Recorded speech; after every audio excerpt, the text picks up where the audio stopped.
De nombreux scénarios ont été envisagés pour examiner ce qui aurait pu se passer si cet obus fatal n'avait pas touché le Oud lors de la bataille du détroit du Danemark, dans le contexte même de la bataille.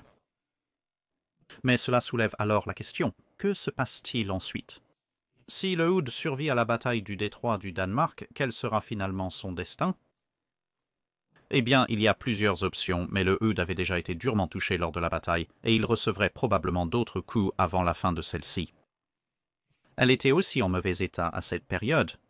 Elle avait endommagé une turbine en essayant de poursuivre le croiseur de bataille français Strasbourg lors du bombardement de Mers-el-Kébir, et malgré quelques réparations rapides ici et là, elle fonctionnait vraiment plus à l'espoir, aux prières et aux rubans adhésifs qu'à autre chose à ce stade. Son statut de seul navire de ligne britannique capable de dépasser les 30 nœuds, tout en ayant le blindage et l'armement nécessaires pour affronter, du moins en théorie, n'importe quel adversaire, l'avait maintenue en service bien après que tous les signes montraient qu'elle avait désespérément besoin de réparation. Même avant la guerre, le plan était de la mettre en cale sèche pour une révision au début de 1942, et cela partait du principe qu'elle tiendrait jusque-là sans tomber en panne. Alors, construisons un scénario qui change relativement peu de choses concernant la bataille elle-même, et donc, pour le moment, le cours de l'histoire reste assez peu modifié. Dans notre scénario alternatif, tout se passe à peu près de la même manière alors que Hood commence son deuxième virage à bâbord. Bismarck tire ses canons, les obus s'envolent, l'un d'eux plonge sur une trajectoire qui le mène dans le creux de la vague d'étrave du navire, se dirigeant droit vers la salle des machines tribord sous la ligne de flottaison, mais un petit changement quelque part, un papillon à Central Park, une morue qui a nagé à gauche au lieu de droite, un filet de nuages qui a modifié la température de surface sur une petite zone de l'océan près des Açores. Quoi qu'il en soit, cela signifie qu'une partie de l'état naturel de la mer a provoqué une vague un peu plus haute sur la trajectoire de l'obus, le frôlant juste quelques mètres avant qu'il n'aurait normalement touché l'eau. Pas trop de force, juste assez pour freiner la moitié inférieure de l'obus et juste assez d'impact pour amorcer la fusée. Maintenant, légèrement de travers, l'obus s'enfonce dans l'eau en direction de la coque du Hood, mais la différence entre l'angle d'entrée et l'angle de l'obus lui-même le fait culbuter très rapidement. Donc il s'écrase contre le blindage de la coque, pratiquement de côté, ralentissant rapidement même alors que l'obus commence à se désintégrer. Mais la fusée fait à peu près son travail et donc l'obus explose juste au moment où il pénètre dans les compartiments des machines. Instantanément, un trou est ouvert dans le flanc du navire et des tonnes d'eau commencent à s'engouffrer. Des fragments brûlants criblent la cloison et la traversent, déclenchant de petits incendies dans la soute des canons de 102 mm, mais le flot d'eau qui suit à travers le trou, bien plus important dans la coque, les submerge. La majorité de l'équipage de la salle des machines arrière périt instantanément lors de l'explosion de l'obus et l'eau envahit rapidement les lieux. L'arbre d'hélice intérieur tribord s'arrête alors que la puissance est perdue. Avec plus de poussée à bâbord qu'à tribord et une énorme traînée de la coque, le Hood dévie brusquement vers tribord, manquant de peu d'entrer en collision avec un His Majesty's Ship Prince of Wales qui n'avance pas à pleine vitesse. Des fragments de l'explosion ont également percé la cloison séparant les salles des machines arrière et centrales, et une course s'engage pour boucher les trous et empêcher l'eau d'entrer, sinon ils perdront aussi l'arbre d'hélice intérieur bâbord. Sur la passerelle, la perte de vitesse est remarquée, ainsi que le virage assez violent hors de la ligne. Les rapports sur les dégâts parviennent à temps à la passerelle, mais la fumée qui s'échappe du flanc du navire en dit déjà long. Il est clair que le Hood ne peut pas suivre les navires allemands car il perd rapidement de la vitesse. Le prince de Galles passe en trombe et le capitaine Leach, voyant le navire amiral gîter sur tribord, agit de sa propre initiative et déploie un écran de fumée, même si son navire tire toujours avec un nombre de canons qui varie sans cesse. Vaillamment, les artilleurs du Hood ajoutent à la barrage jusqu'à ce que leur cible disparaisse derrière un épais rideau de fumée. Holland ordonne maintenant au Hood de virer et d'augmenter la distance, car maintenir la vitesse restante aggrave les voies d'eau et pourrait bientôt entraîner la perte d'un deuxième arbre d'hélice. Combattre dans ces conditions expose au mieux le Hood à de nouveaux tirs en tant que cible immobile, et au pire permettrait aux Allemands de croiser le thé britannique ou au Prince Eugene de se rapprocher pour lancer des torpilles. Sous le feu de couverture et la fumée du Prince of Wales, les Britanniques se retirent du combat. Une violente dispute éclate à bord du Bismarck pour décider de poursuivre ou non les navires britanniques. Malgré le soutien du capitaine du Bismarck, la proposition est rejetée. La priorité du Bismarck doit être de remplir sa mission, frapper la marine marchande ennemie. Malgré les dommages, 2 navires capitaux sont toujours proches, et le Bismarck a déjà subi plusieurs tirs du prince de Galles. Alors que les Allemands sortent de portée puis disparaissent de la vue, l'amiral Holland ordonne au prince de Galles de poursuivre la chasse, accompagné du Norfolk et du Suffolk. Le Hood rentrera difficilement au pays avec la flottille de destroyers qui l'accompagnait à l'arrivée et qui rejoint actuellement la formation. Avec les 2 arbres d'hélice intérieurs arrêtés pour permettre aux équipes de contrôle des avaries de contenir l'inondation et de maintenir une vitesse réduite afin de ne pas aggraver la situation, le Hood entame son long voyage de retour. Une grande partie de l'équipage est déplacée vers l'avant, le pont arrière étant désormais presque constamment submergé en raison de sa faible hauteur au-dessus du niveau de la mer. Holland demande l'aide de la métropole et met le cap sur l'Islande. C'est bien plus proche que le Royaume-Uni et sans quelques travaux supplémentaires rapides, l'inondation pourrait s'étendre. Une fois dans le port de Reykjavik, les destroyers peuvent prêter main forte pour le pompage et le Hood n'est plus en danger de couler. Les travaux continuent pour renforcer les cloisons étanches et réparer sommairement le trou sur son flanc. L'arrivée de navires supplémentaires plus tard dans la semaine permet de souder une réparation temporaire et de poursuivre les efforts de pompage pour dégager au moins partiellement la salle des machines arrière afin qu'elles puissent reprendre la mer. À la fin de ces travaux, la nouvelle arrive que le Bismarck a été coulé par les forces de la Royal Navy bien plus au sud.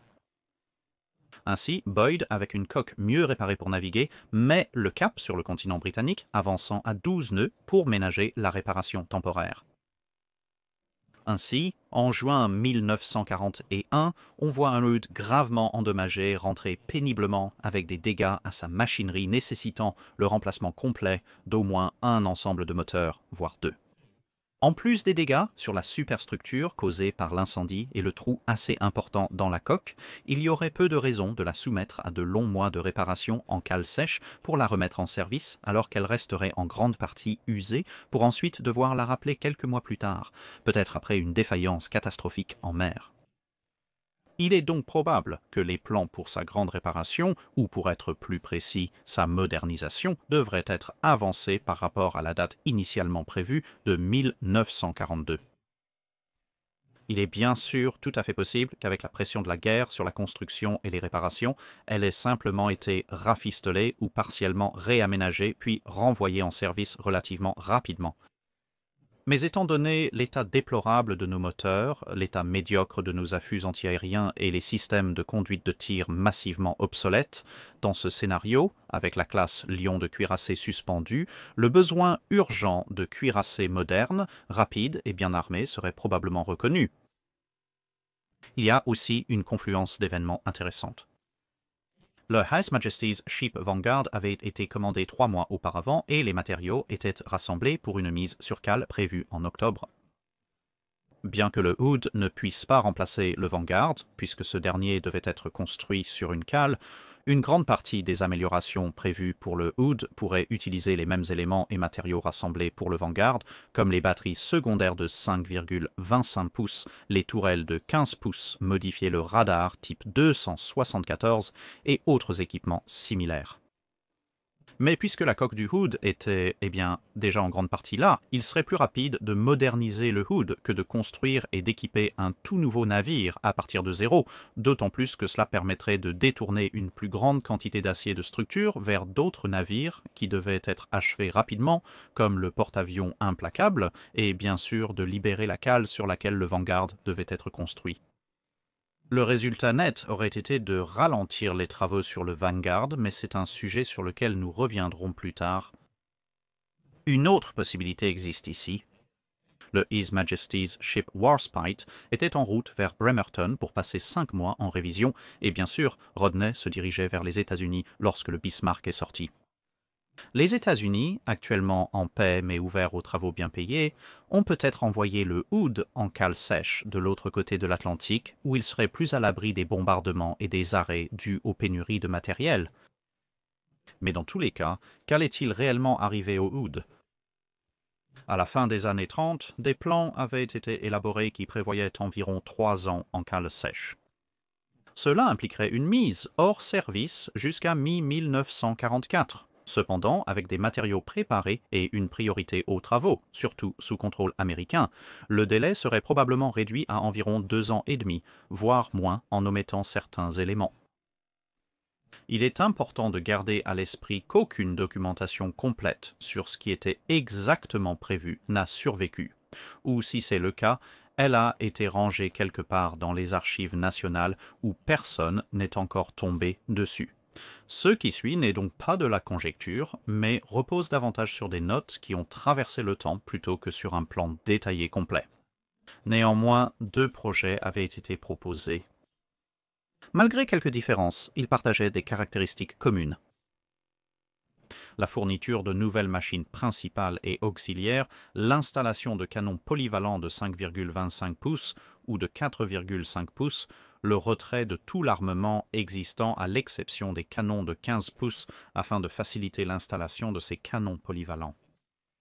De plus, la fourniture de 6 affûts marque 6 pom-pom à 8 canons. Retrait des tubes lance-torpilles restants. Installation d'une catapulte, de hangars et d'avions similaires à ceux du King George Saints, retrait du blockhouse, car personne ne l'utilisait, et reconstruction de la passerelle et de la superstructure. Modification de la protection sous-marine, y compris le retrait des tubes d'écrasement de ses bulbes. Ajout d'un blindage de pont renforcé, retrait de la ceinture blindée supérieure de 5 pouces, modification de la partie supérieure du bulbe afin d'assurer la stabilité nécessaire pour supporter tous ces changements et extension de la section arrière du pont Vauxhall, ce qui permettrait, espérons-le, de corriger partiellement les problèmes du pont arrière qui survenaient dans toute mer autre qu'un calme plat. Les principales différences concernaient ce qu'il fallait faire avec le blindage du navire. Le schéma A verrait la ceinture de 7 pouces remplacée par la ceinture de 12 pouces qui serait prolongée jusqu'au pont supérieur, avec 2 pouces ajoutés au pont supérieur existant sur toute la citadelle, ce qui fournirait un total de 7 pouces de blindage de pont en 2 couches au-dessus de la soute, sans compter le blindage supérieur de 1,5 pouces, principalement destiné à faire exploser les bombes prématurément. Le schéma B conservait la ceinture de 7 pouces et avait donc une ceinture de 12 pouces plus courte ou moins profonde. Le blindage de pont présent au point de transition entre les ceintures de 12 et 7 pouces serait augmenté à 5 pouces au-dessus des soutes et à 4 pouces au-dessus des machines. Dans les 2 schémas, les compartiments des machines seraient encore subdivisés et la vitesse serait d'environ 31,5 nœuds au déplacement standard et un peu plus de 30 nœuds au déplacement maximal. Les modifications de la protection sous-marine comprendraient la suppression mentionnée des tubes d'écrasement, des espaces de flottabilité dans les bulbes, le mazout des réservoirs latéraux existants étant transféré dans ces zones libérées, ce qui donnerait également au HUD une autonomie légèrement accrue. Le poids supplémentaire au-dessus de la ligne de flottaison réduirait la stabilité, ce qui serait compensé en modifiant le haut des bulbes. Le schéma A, avec un blindage de ceinture plus important, était plus faible que le schéma B contre les impacts de bombes au centre du navire, mais en ajoutant un peu de blindage de pont ici et là, pour un total d'environ 80 tonnes, le schéma A fut alors préféré au schéma B car on estimait que ce qui suit s'appliquait. Premièrement, le blindage de barbette existant était faible sous le pont supérieur, et un pont supérieur épais serait nécessaire pour couvrir ces points faibles. Deuxièmement, une meilleure protection latérale et une stabilité blindée étaient présentes dans le schéma A et, dans le scénario donné, elle venait de sortir d'un combat d'artillerie, ce qui aurait été dans l'esprit de nombreux officiers. Troisièmement, le pont blindé était un pont plus haut que dans le schéma B, ce qui lui offrirait une meilleure protection contre les bombes, car elles explosent plus haut dans le navire. Et quatrièmement, dans le schéma B, le navire aurait toujours la ceinture supérieure de 7 pouces, ce qui représenterait environ 750 tonnes de poids mort inutile, puisqu'elle était trop fine pour résister à un tir ennemi sérieux que le navire pourrait rencontrer s'il affrontait des adversaires dotés d'une artillerie similaire. En suivant la doctrine britannique de l'époque concernant la suppression de la passerelle blindée et la reconstruction de la structure complexe du pont et du mât, cela offrirait plus d'espace pour le commandement et bien sûr un nouveau support pour des équipements comme le radar, tout en économisant encore 600 tonnes de poids vital en hauteur puisque, comme nous l'avons dit, personne n'utilisait la passerelle blindée de toute façon. Le mélange disparate d'armement anti-aérien serait remplacé par les 6 affûts octuples de pom-pom et la batterie secondaire à double emploi. Supprimer les tubes lance-torpilles permettrait d'économiser du poids, mieux utilisable ailleurs. L'extension du pont de Gaillard ainsi que le maintien du pont arrière au sec auraient également offert un espace précieux en hauteur dans le navire pour l'équipage. Bien sûr, les nouvelles machines permettraient également d'économiser du poids et d'offrir plus d'espace en profondeur dans le navire pour installer des espaces de stockage supplémentaires et d'autres nouveaux équipements. En même temps, il y aurait un débat sur le nombre et le type de batterie secondaire. Sa longueur impressionnante pourrait permettre une modernisation de type Renown ou Queen Elizabeth. En utilisant 10 affûts doubles de 4,5 pouces ou peut-être même 12, mais d'un autre côté, les affûts améliorés de 5,25 pouces pour le Vanguard seraient déjà en cours de développement et seraient donc probablement une proposition plus intéressante que de détourner un grand nombre de canons de 4,5 pouces des porte-avions et d'autres navires. Par conséquent, il est plus probable que la batterie secondaire ait été composée de 8 tourelles doubles améliorées de 5,25 pouces. Les installations pour avions sont un autre facteur intéressant, mais je pense qu'elles auraient été conservées. Le His Majesty's Ship Howe a été achevé avec ses caractéristiques, le Lion et le Téméraire avaient été prévus avec elle, et historiquement, le Vanguard ne les a vus supprimés de sa refonte qu'à la fin de 1941 après une nouvelle révision. Maintenant, bien qu'on puisse dire qu'il y aurait eu du temps avant que la superstructure ne soit reconstruite dans ce scénario, je pense que la pression pour avancer rapidement aurait joué contre une telle révision, car même si ne pas installer les installations pour avions semble simple, il aurait fallu beaucoup plus de travail pour déterminer comment utiliser l'espace ainsi libéré. Il est possible que les hangars aient été laissés vides dans la conception, sans avion, et que les installations de lancement aient été installées pour gagner du poids et du temps. Les espaces des hangars auraient alors été utilisés par l'équipage ou pour le stockage. Une chose qui aurait changé, c'est la batterie de défense anti-aérienne légère et moyenne. Alors que 48 canons pom-pom et les canons de 5 pouces 25 auraient constitué un excellent armement en 1941, la perte du Prince of Wales et du Repulse ainsi que l'augmentation générale des attaques aériennes auraient probablement conduit à l'ajout progressif de couches de canons Oerlikon de 20 mm et de Bofors de 40 mm sur le navire à chaque année passée en cale sèche. Le nouveau radar, les systèmes de contrôle de tir et les tourelles principales modifiées auraient pu légèrement modifier les spécifications, mais cela aurait probablement surtout consisté à installer simplement la version mise à jour du radar ou des systèmes similaires au moment venu. Maintenant, il est très tentant d'imaginer une remise en état à pleine vitesse pour la remettre en service juste à temps pour affronter Scharnhorst à la bataille du Cap Nord, mais cela impliquerait réparation, remise en état, remise en service et retour en opération en un peu moins de 2 ans et demi, ce qui est possible mais peu probable, à moins de faire d'importantes concessions. Elle rejoindra probablement la flotte début ou mi-1944, mais à ce stade, la guerre aurait changé de manière assez spectaculaire. À l'exception du Tirpitz à moitié paralysé en Norvège, tous les principaux navires allemands auraient déjà disparu depuis longtemps. La flotte italienne s'est rendue, et donc le seul ennemi qu'il resterait à Oud serait la marine impériale japonaise dans le Pacifique. Choisissez. Fraîche, rapide et largement armée avec une batterie anti-aérienne importante et très conséquente, son rôle le plus probable aurait donc été de constituer une pièce maîtresse de la flotte britannique du Pacifique, alors en expansion, probablement comme navire amiral, puisqu'elle aurait l'espace pour l'état-major de l'amiral et la vitesse nécessaire pour suivre les porte-avions.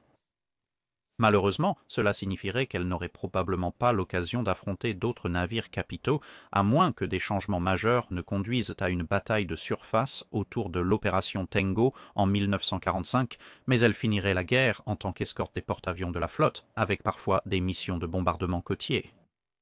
Sa taille imposante en aurait probablement aussi fait une cible de choix pour les kamikazes, au large d'Okinawa, mais sa nouvelle batterie anti-aérienne et sa protection blindée étendue l'auraient bien équipé pour y faire face, attirant ainsi le feu loin des porte-avions et arborant peut-être une élégante livrée blanche tropicale. Après la guerre, son sort aurait été assez intéressant. Avec le Vanguard probablement encore loin d'être achevé, il est douteux que ce dernier navire aurait été terminé en tant que cuirassé. Des plans pour une conversion en porte-avions avaient déjà été évoqués auparavant et maintenant, avec sa coque probablement partiellement achevée, mais la plupart de nos véritables systèmes d'artillerie et de détection à bord du Hood, qui seraient fraîchement modernisés et, point crucial, bien plus rapides que la classe King George V et donc mieux adaptés aux opérations d'escorte de porte-avions, il est probable que le Hood aurait pris la place historique du Vanguard comme cuirassé britannique actif dans les années 1950. Opérant peut-être même aux côtés du His Majesty's Ship Vanguard, qui pourrait désormais occuper son nouveau rôle en tant que dernier porte-avions de la Royal Navy. Sa survie au-delà de ce point est incertaine. L'enthousiaste naval en moi voudrait dire qu'avec sa plus grande renommée et sa survie après les années 1940, il aurait pu y avoir un mouvement pour la conserver comme navire-musée, mais en même temps, le réaliste en moi soupçonne que les chantiers de démolition dans les années 60 auraient été plus probables, peut-être avec certains éléments préservés dans un musée à terre. Il y a bien sûr aussi la possibilité, certes lointaine, que ce soit la conversion du porte-avions Vanguard qui soit modernisé à la place du His Majesty's Ship Victorious, ce travail relativement plus simple permettant d'économiser assez d'argent pour que le Hood soit envoyé en réserve plutôt qu'à la casse, et ensuite peut-être, juste peut-être, rappelé pour une dernière mission avec la flotte en route vers les Malouines en 1982. Je veux dire, on peut toujours rêver après tout. Alors, dans la vidéo de la semaine dernière sur les raisons de l'explosion du Hood, il y a eu beaucoup de questions, disons-le, mais comme il va probablement falloir un mois ou deux avant que je ne rattrape cet épisode particulier dans le dry dock, j'ai pensé qu'il serait préférable de répondre à certaines des questions les plus fréquemment posées concernant les paramètres de la recherche et des calculs, etc. Donc j'ai pensé le faire maintenant, pour qu'il y ait au moins une certaine proximité par rapport au moment des questions posées.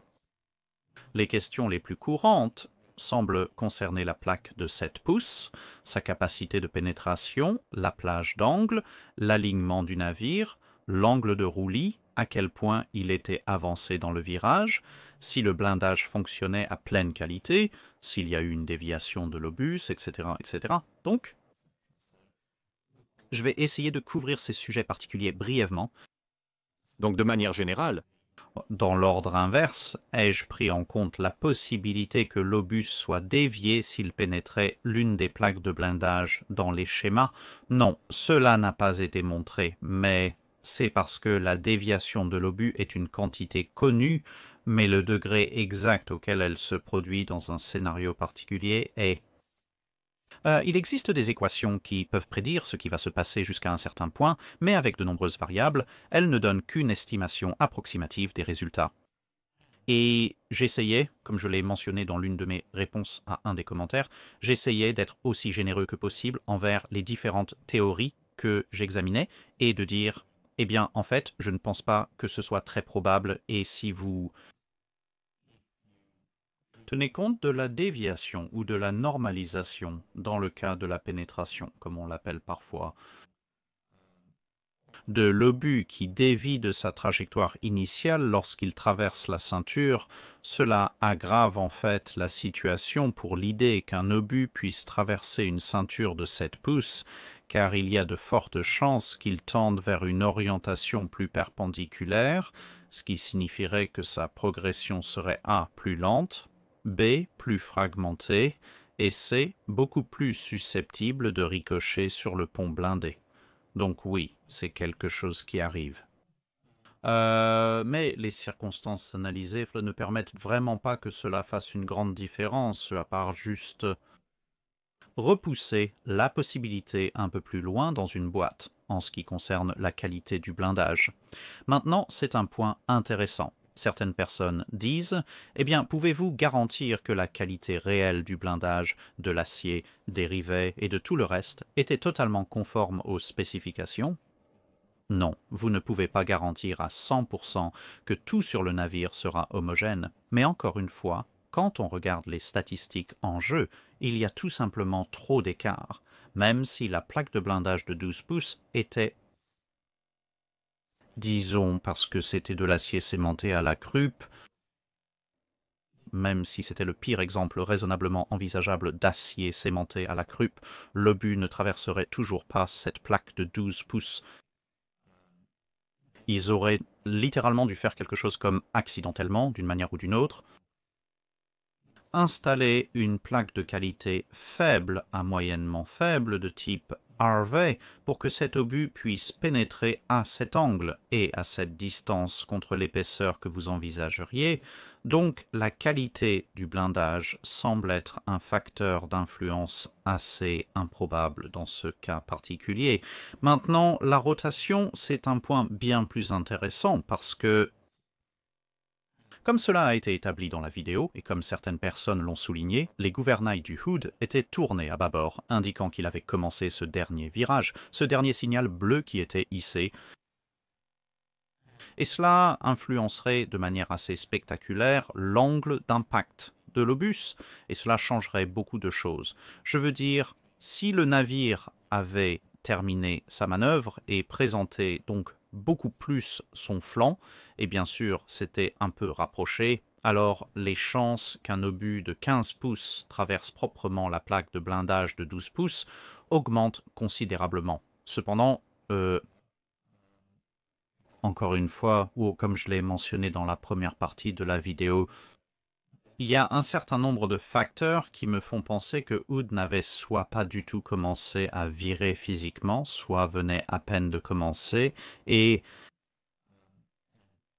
vous pouvez réécouter le début de la vidéo pour plus de détails, mais en résumé, cela se résume à 2 points. Le premier, c'est que le navire a de l'inertie.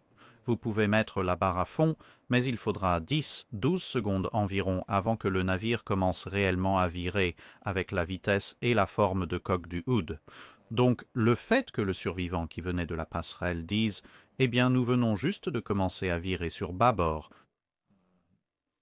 de plus, les 2 pavillons bleus étaient toujours hissés, indiquant que l'ordre d'exécution n'avait pas encore été donné.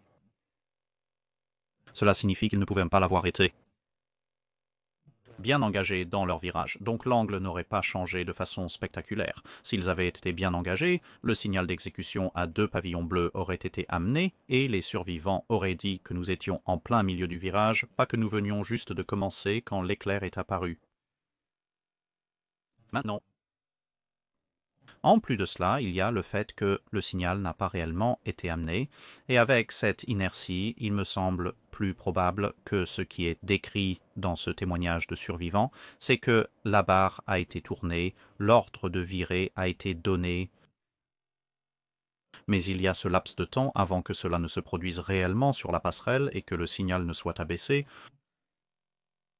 Et certaines personnes sur le Prince de Galles commencent à voir un certain mouvement du Hood, et cela me semble vraiment réduire l'intervalle à 5 ou 10 secondes, ce qui correspond à la toute fin de cette phase d'inertie lorsque le navire est touché, ce qui signifie que, comme je l'ai dit, même si le gouvernail est effectivement bloqué en train de virer à bâbord, et que le Hood commençait techniquement sa manœuvre à bâbord, je ne pense pas qu'il ait vraiment changé de direction. Tout cela, si tant est que ce soit lié, des gens ont posé des questions sur le rôle, en partie évidemment. Si elle avait été en train de virer, alors elle aurait été inclinée sur tribord, ce qui aurait changé l'angle de son blindage. Et plus généralement, évidemment, les navires roulent un peu en mer, donc ce roulis aurait-il pu changer les choses? Parce que, comme les gens l'ont noté, et comme je l'ai noté dans la vidéo, en supposant un pont parfaitement horizontal, littéralement, la trajectoire d'un obus qui frappe juste au bas de la plaque de blindage de 7 pouces ne fait qu'effleurer le blindage horizontal du pont. Donc, quelques degrés dans un sens ou dans l'autre pourraient suffire pour que l'obus atteigne et frappe la partie inclinée du blindage du pont, ce qui serait une pénétration beaucoup plus facile. Donc vous pouvez faire de telles suppositions, mais il y a quelques problèmes avec ça, le principal étant que c'est un facteur tellement aléatoire. Je veux dire, ce que je considère comme la théorie la plus probable est déjà en soi une chance sur 1 milliard. Et c'est juste une question d'emplacement. Vous avez cette cible, vous tirez dessus. Le chef artilleur du Bismarck, Schneider, excellent chef artilleur, il parvient à ajuster ses tirs sans radar, rappelons-le. Il parvient à faire en sorte que les salves du Bismarck atteignent leur cible très très rapidement. Et ensuite, c'est un peu une question de lancer les dés et de voir où vous touchez. Vous pouvez toucher la passerelle, vous pouvez toucher une cheminée, vous pouvez toucher un endroit relativement insignifiant comme un local à chaîne d'encre, ou vous pouvez toucher un endroit qui fait exploser le navire, qui le fait partir en kaboom. Et évidemment, il a en quelque sorte obtenu un 20 naturel au lancer de dés de l'artillerie navale à ce moment-là. Mais ça, c'est un facteur dans la probabilité des choses. Alors que si vous ajoutez aussi que le navire aurait dû être en train de rouler ou de gîter et d'être exactement dans cette position pour permettre quelque chose qui normalement ne serait pas possible, parce qu'il faut garder à l'esprit que vous avez la position à plat, puis toute inclinaison vers bâbord qui rendrait les choses encore pires et encore plus difficiles pour le but, sauf si le navire roulait légèrement sur bâbord, cela relèverait la partie inférieure, le bord inférieur du blindage, ce qui rendrait en fait le tir que je préconise un peu plus facile à réaliser. Mais la pénétration à travers la ceinture de 7 pouces puis le pont deviendrait beaucoup plus difficile. Ensuite, vous avez une légère inclinaison sur tribord qui n'aurait pas assez d'effet pour changer les choses. Puis vous avez une inclinaison un peu plus importante sur tribord. Donc c'est seulement cette inclinaison un peu plus marquée sur tribord qui aurait en fait l'effet permettant à une pénétration à travers la plaque de 7 pouces de se produire et d'atteindre une zone vitale en passant par la partie inclinée du blindage du pont. Et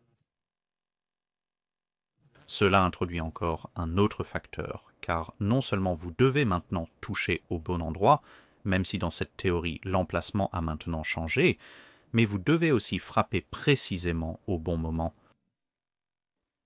Alors qu'avec la théorie sous l'armure, vous pouviez toucher cet endroit à peu près à n'importe quel moment tant que Hood se déplaçait à grande vitesse. Il suffisait juste de viser le bon endroit, alors qu'ici il faut viser le bon endroit, et dans cette fenêtre temporelle très étroite, oui, en théorie, mais les chances que cela arrive deviennent vraiment astronomiques. J'ai étudié la probabilité et les statistiques dans le cadre de mon cours de mathématiques en ingénierie, et oui, une fois que vous commencez à essayer de calculer la probabilité statistique de cela, c'est juste non, non, non, non, non, il faut fuir. Je veux dire, oui, il y a une légère possibilité que cela arrive, mais ça rend tout le reste beaucoup plus probable. Ensuite, il y a la question de la distance, et encore une fois, j'ai mentionné que la distance est l'un de ces sujets qui fait l'objet de grandes disputes parmi les personnes qui ont étudié la destruction de Hood pendant un temps considérable, et aucun chiffre ne correspond exactement. Évidemment, nous ne savons pas vraiment à quelle distance Hood pensait qu'elle se trouvait, car tous les documents sur Hood ont disparu avec le navire. Nous connaissons la distance que Prince of Wales pensait qu'elle avait par rapport à Hood et à Bismarck. Nous connaissons la distance que Prince Eugen pensait avoir par rapport à Hood, Bismarck et Prince of Wales, et dans une certaine mesure, nous savons ce que Bismarck pensait de la distance entre elle et Prince of Wales et Hood, même si, évidemment, encore une fois, comme Bismarck allait plus tard être coulé, il n'y a pas autant de documents écrits précis provenant de Bismarck comme on pourrait le souhaiter pour ce genre de discussion. Mais aucune d'entre elles n'est d'accord, ce qui n'est pas utile, mais pas entièrement surprenant. Je veux dire, si l'on considère un affrontement beaucoup plus prosaïque, un tir entre cuirassés, comme Massachusetts contre Jean Bart. Jean Bart était complètement immobile, Massachusetts était la seule à bouger, donc on pourrait penser que ce serait beaucoup plus simple. Massachusetts dispose de 2 journaux principaux détaillant sa trajectoire, sa vitesse et les distances, et même ces 2 documents à bord du même navire ne sont pas d'accord sur ce qu'ils faisaient. Donc oui, et ce n'est pas vraiment un reproche à un équipage en particulier, parce que tout, pendant la Seconde Guerre mondiale à cette époque, se faisait principalement par télémétrie optique et estimation à l'estime.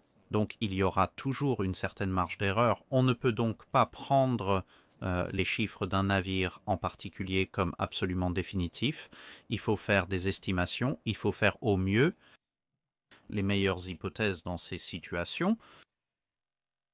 Et la raison pour laquelle j'ai choisi la limite supérieure de la plage de distance la plus communément admise, d'environ 19 milliards, c'est parce que cela semble être le plus logique parmi toutes les distances potentielles données, du moins pour moi. Évidemment, j'ai dit que d'autres pourraient ne pas être d'accord, et oui, changer la distance aurait un impact sur la façon dont les choses se passent.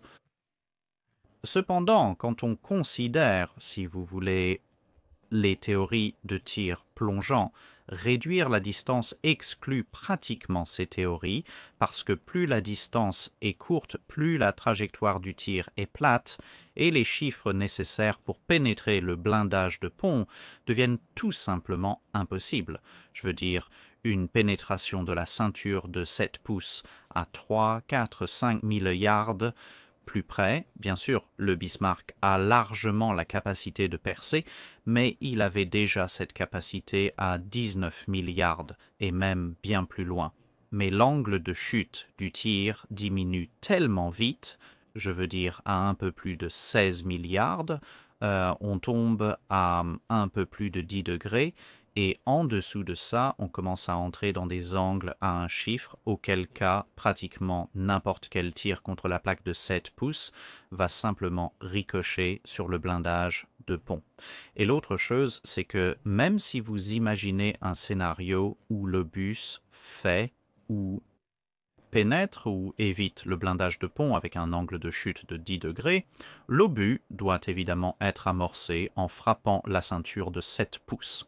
Il ne peut tout simplement pas descendre assez rapidement avant que la fusée ne détonne. Donc, oui, c'est pour ça que j'ai un peu écarté les distances plus courtes, parce qu'elles n'ont pas vraiment d'impact sur ma théorie, mais elles commencent vraiment à poser des problèmes assez intéressants pour la plupart des autres.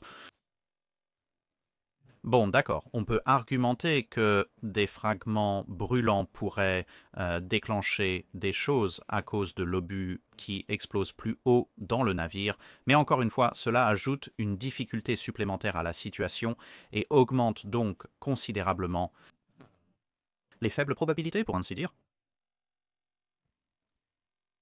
Et l'autre problème, qui est d'un point de vue d'ingénierie, pour moi, l'un des, sinon le plus gros problème avec un obus qui pénètre la plaque de 7 pouces, peu importe la manière dont on l'envisage, c'est la façon dont Hood a été détruit.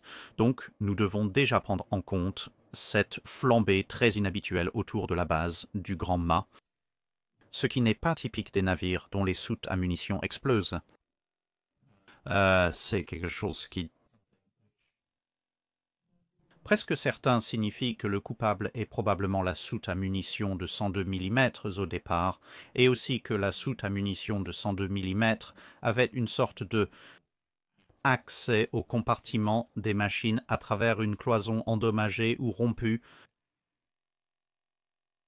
Donc ça, c'est déjà quelque chose qui est en place, et cela en soi exclut pratiquement un impact direct sur les soutes à munitions de 381 mm, parce que si c'était un impact direct sur les soutes à munitions de 381 mm, on s'attendrait à voir cette lueur remonter d'abord autour des tourelles, pas à travers le mât principal, parce qu'il y a les monte-charges à munitions et tout qui monte à travers la barbette. Oui, il y a des portes anti-déflagration, mais je peux vous garantir que les portes anti-déflagration dans les monte-charges à munitions vont offrir bien moins de résistance à une détonation de soute que de devoir traverser au moins 2 cloisons, celle de chaque côté de la soute à munitions de 102 mm, puis remonter par les conduits de ventilation dans la salle des machines arrière, et évidemment les gaz en expansion devraient aussi remplir chacun de ces espaces. Et ensuite jaillir vers le haut. Donc oui, lors d'une détonation directe de la soute, vous n'auriez pas cette lueur autour du mât principal en premier. Certaines personnes ont fait des comparaisons avec l'Arizona, mais quand je ferai une vidéo sur la destruction de l'Arizona, j'expliquerai pourquoi les circonstances sont très différentes en ce qui concerne la configuration générale du navire et l'emplacement des explosions. Mais l'autre facteur est lié à cette lueur. Si l'obus était passé à travers la plaque de 178 mm, la plaque de 178 mm est évidemment au-dessus de la ligne de flottaison. Cela aurait créé un passage ouvert à travers le navire jusqu'à la soute des canons de 102 mm, où la soute des canons de 102 mm est en train d'exploser. Et comme le montre l'embrasement autour du grand mât, il y avait vraiment un incendie qui projetait une quantité considérable de flammes hors du navire. S'il y avait un trou de 381 mm ou plus à travers la plaque de 178 mm descendant jusqu'au grand mât de 102 mm, l'embrasement aurait également suivi cette trajectoire. Et qu'est-ce que cela aurait signifié? Cela aurait signifié que très probablement au moins une personne sur le Prince de Galles aurait repéré un horizontal ou au moins quelque peu diagonal, gerbe de flammes ou jet de feu sortant du côté du Hood juste avant la grande explosion. Maintenant. D'accord, il y a une possibilité vraiment très faible que cela soit arrivé et que tout le monde l'ait manqué, parce que tout le monde se concentrait sur la colonne de feu beaucoup plus grande autour du grand mât, mais étant donné le nombre de personnes interrogées, le fait que personne ne l'ait vu ni mentionné, c'est un petit indice. Pour moi, cela ne s'est probablement pas produit. Alors qu'avec la théorie de l'obus que j'ai choisie, où l'obus passe sous la ceinture principale, cela a au moins l'avantage de passer partiellement à travers l'eau. Sur une courte distance, à travers l'eau, l'impact réel se produit sous l'eau, ce qui signifie que la mer va s'engouffrer par le trou formé par l'obus, ce qui, évidemment, va exercer beaucoup de force dans un seul sens. Ce qui aurait tendance à bloquer et à contrer la force de l'explosion venant de l'autre côté. Et ainsi, l'explosion sera évacuée vers le haut et il n'y aura pas de jet de flamme qui sortira sur le côté. Du moins, avant que tout explose, que tout parte en fumée et qu'on ne voit plus rien de toute façon.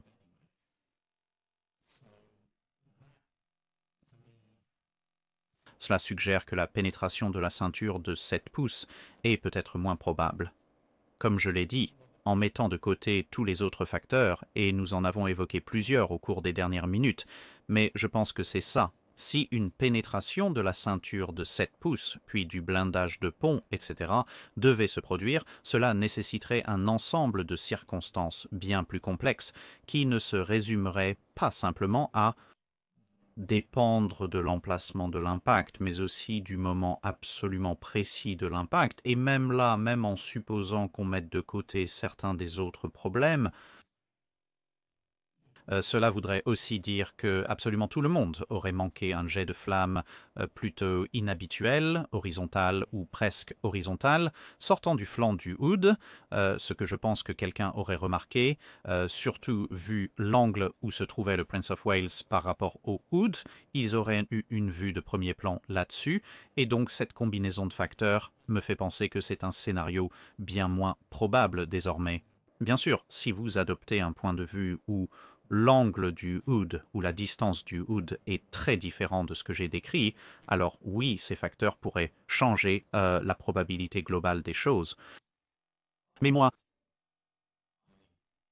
je pense, comme je l'ai expliqué ici et dans la vidéo, que j'ai choisi l'angle et la distance à partir desquels je voulais examiner les événements de la destruction du Hood en me basant sur les preuves que beaucoup d'autres personnes ont sûrement aussi examinées, mais ce sont mes conclusions, que le Hood était à l'angle que j'ai indiqué et que le Hood était à peu près à la distance que j'ai indiquée. Donc, comme je l'ai dit, les gens sont évidemment libres de ne pas être d'accord. De toute façon, je ne peux pas accéder à Internet et forcer les gens à changer d'avis.